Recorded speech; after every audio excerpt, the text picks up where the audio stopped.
It happened on a Sunday with the smell of cinnamon toast and baby lotion still in the air. A grandparent reached for the spoon, said, "In our family we start solids early," and two loving hearts froze at the same kitchen counter. You caught each other's eyes over the high chair and felt the ground shift. This is handling extended family parenting expectations, and it can turn breakfast into a crossroads. More voices can mean more love. More voices can also mean more pressure. One side calls frequent holding nurture, the other calls it spoiling, and the same motion suddenly carries two different meanings. You are not doing this wrong. You're discovering how culture shapes care. Welcome to Whispered Hearts, English, where we turn complicated moments into calmer plans. Tonight we'll walk through why family input can help and why it can sting, how to set clear boundaries without breaking the bond, and how to stand together when the porch light is on and the minivan is already warming up. You'll leave with words you can actually say and rituals that hold everyone gently. Extended families carry history like heirlooms, and those heirlooms show up at mealtimes and bedtime. Feeding traditions, discipline norms, and education expectations are rarely just tips. They're love notes from another era. Therapists report that guidance feels safest when it's invited and clearest when it's brief. But stress rises when advice shows up like a verdict. Here's the part we rarely name out loud. Advice is another way to say, "We want this child to be okay." The trouble is that okay looks different across houses and decades. Research shows that when people feel uncertain, they reach for what worked before. Have you noticed which moments make your parents replay their old scripts in your new home? But there's something even quieter underneath the noise. What if your disagreement isn't about spoons or bedtime? What if you're arguing about what respect looks like to each family? If that's true, would you listen for the feeling under the fix before you decide what to keep? Start by building a small home ritual for incoming advice. When a relative speaks, you two glance at each other and breathe once. That breath is your huddle. One of you says, "Thank you for loving our kid. We'll think on it." And you mean it. You can honor the heart behind the help without handing over the wheel. Clarity calms rooms. Try short, warm sentences that keep the door open. We're doing the pediatric plan for feeding, and we'll keep you posted. We use time in, not time out, but we love when you model calm. We're reading at night and singing in the morning. It's working for us. The point isn't to win, it's to stay kind and consistent. Sometimes kindness needs a fence. A simple boundary sounds like an invitation, not a scolding. Please ask before offering new foods. Please let us handle discipline. You can back us up by redirecting. Please text first before buying. Just one more toy. Which one line would make your next visit feel safer for everyone? But there's a curiosity you can carry to the next family dinner. What if the non-negotiable your aunt keeps pushing is actually a story she hasn't told yet? Ask, who taught you that, and what did it protect? You might hear about scarcity after a long winter, or a neighbor who saved a cousin's life with a rule. Hearing the story won't force agreement, but it will soften the room. Culture acts like a quiet architect in our homes. Some families rely on elders to set rhythm and tone. Others center parents as the first and final decision-makers. Some praise quickly and often. Others praise sparingly and show love through food, chores, or opportunity. Cross-cultural parenting advice is a language. You're learning to translate without losing your voice. Plan your boundaries when the house is calm, not when everyone is tired. Make tea. Sit at the table where bills and birthday cakes both happen. Decide your musts and mays.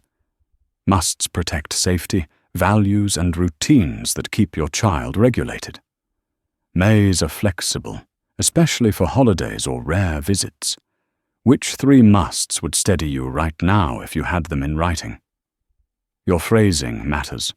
Swap explanations that invite debate for statements that ask for support. We've decided to delay sweets. Please help us by offering fruit. We don't do spanking. If things get wild, we use a quiet corner with a parent. We're teaching both languages. Please speak yours as much as you like. Short, true, and doable. The first big mismatch often arrives at nap time. Picture a spring rain tapping the window, white noise on low, a small chest rising steady. A relative opens the door with a camera and a coo. You flinch. This is where repair and teaching can live together. We're protecting naps, so bedtime stays gentle. Let's do photos after the wake-up song. Some disagreements cut deeper, like discipline. One family trusts firm voices and quick consequences. The other uses choices and connection. If a grandparent steps in, thank the motive and redirect the action. I see you want to help. We've got this one. After we reconnect, we'll let you know if you can tag in with a story. You honored their care and kept your plan. But there's something even quieter holding love together in these moments. You two need to feel like teammates, even when the room is full. Before visits, do a 5-minute huddle in the car or by the front door. Agree on one hand signal for "I need backup," one phrase for "we'll discuss later," and one exit plan that doesn't punish anyone. What signal would make you breathe easier? Feeding will always carry big feelings. One family sees a full plate as care. Another sees a curious palate as a win. Name your shared approach and let relatives see it in action. We offer, we don't force. We serve 1 safe food and 2 adventures. Praise is for trying, not finishing. Then let your child surprise everyone with a tiny bite and a big grin. Education expectations arrive early and stay late. Some elders equate success with top schools and early drills. Others equate success with curiosity and balance. Translate values into practices. We love high effort and deep rest. We read nightly and leave room for play. If you want to help, choose books from this list or tell stories from your childhood. That channels energy into alignment. Here's a viewer spark to keep the conversation alive. Have you noticed the exact moment when helpful advice turns heavy in your home? What words do you wish you had ready for that moment? The hardest moments often involve in-laws and the word always. We always is a historical claim. You can respect the history without reenacting it. I hear that's how you did it with love and intention. We're doing it differently with love and intention too. You're standing steady without picking a fight. Sometimes you'll slip. A sleepless night will make you snap at a well-meaning uncle. Stop the movie. I'm sorry I spoke sharp. I feel protective when routines wobble. Thank you for caring about our kid. Next time, please check with us first. It keeps the day calm. The sentence is short. The respect is long. Midway through, hear this from the heart of whispered hearts. English. You're not failing because you feel pulled. You're not ungrateful because you need a boundary.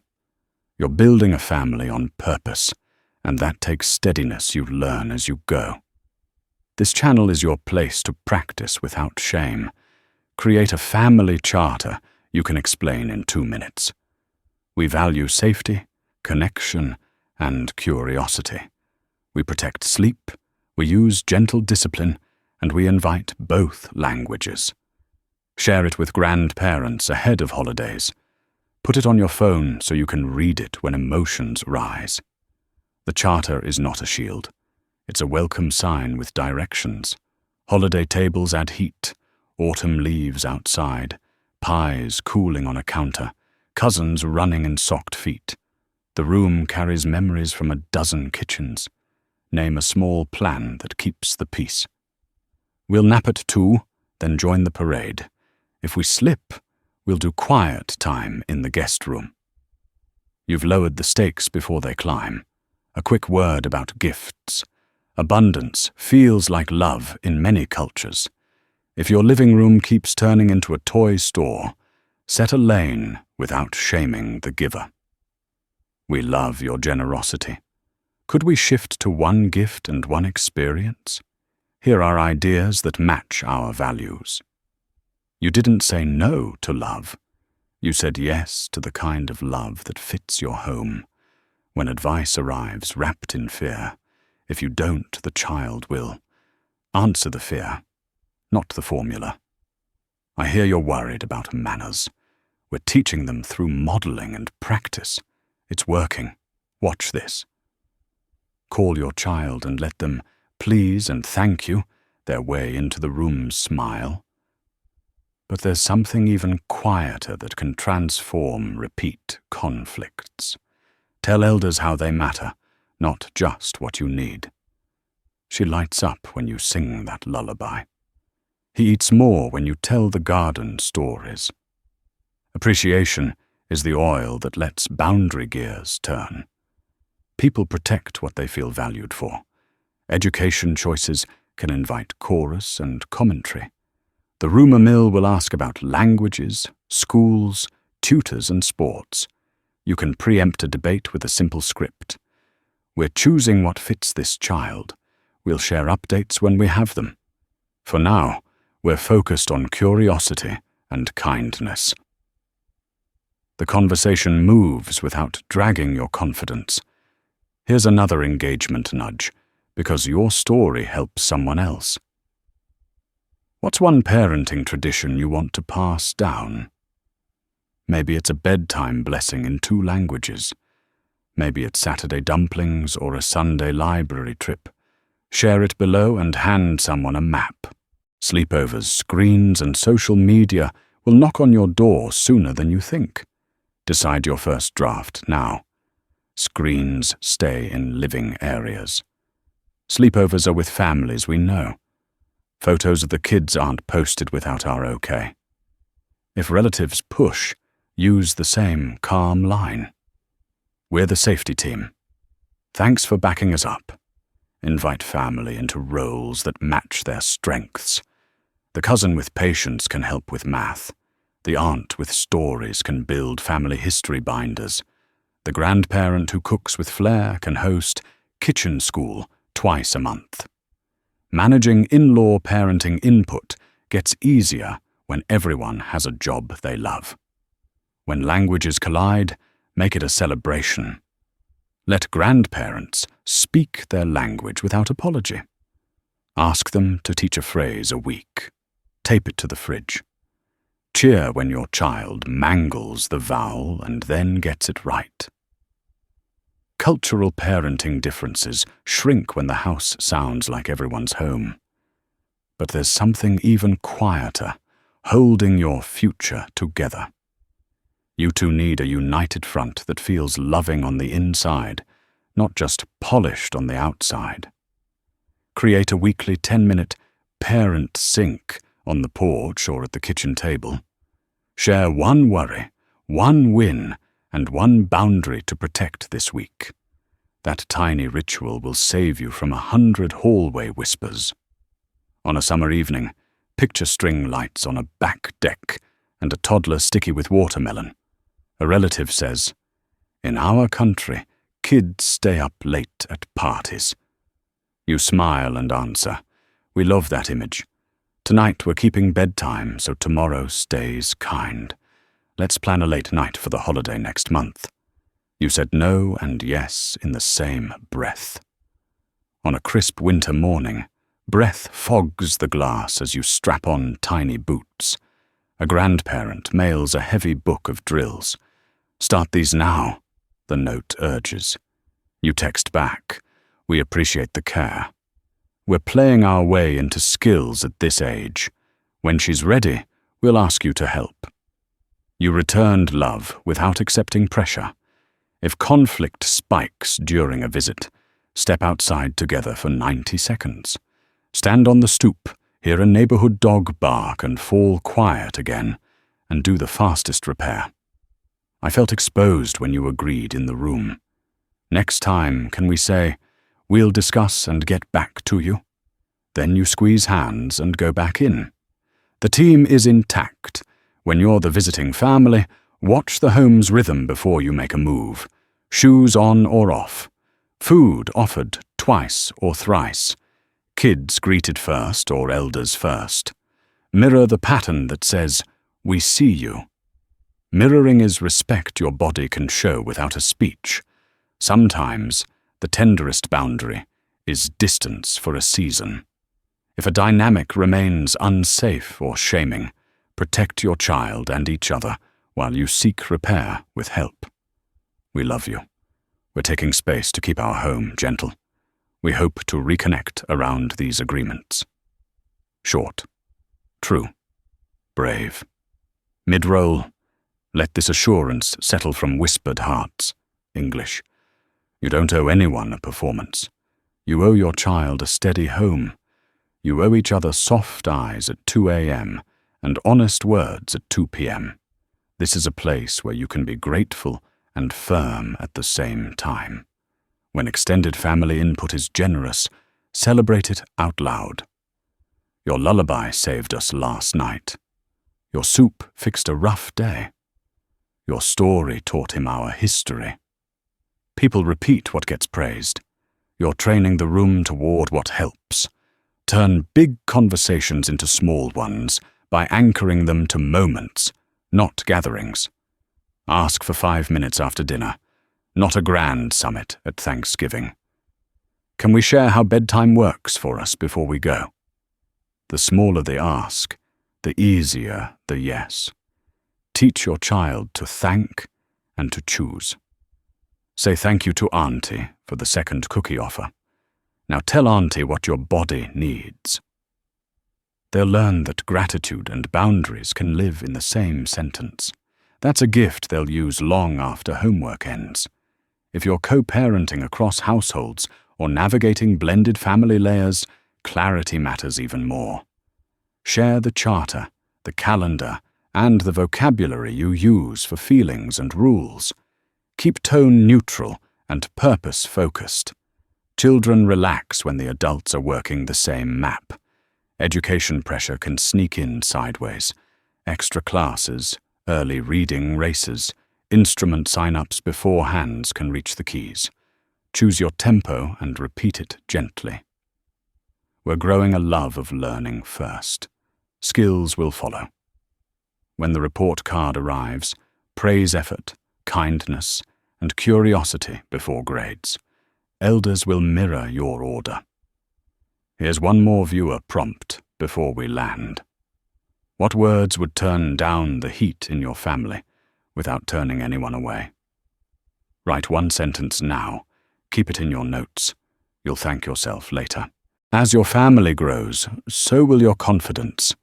You'll see what used to send you spiraling become a small wave you ride together. You'll watch relatives adjust, sometimes slowly, often beautifully. You'll also make edits when life changes, because wisdom is allowed to update. When the house is quiet and the dishwasher hums like a steady train, notice what you've built.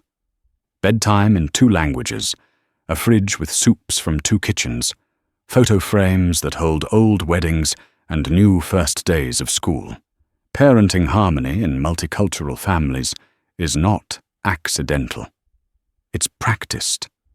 If you're new here, whispered hearts. English is where love gets practical and boundaries get gentle. We believe extended families can be part of the village without becoming the mayor's office. We cheer for your courage the same way we cheer for a baby's first wobbly steps, loudly and with smiles. We'll close with a small invitation that could help someone watching in a driveway before walking in. What's one parenting tradition you want to pass down? Write it below. Your story might make a stranger's weekend family visit kinder. More voices can mean more love. More voices can also mean more pressure. You can thank the love, shape the pressure, and choose a home that fits your values and your child's needs. That's the quiet strength of handling extended family parenting expectations,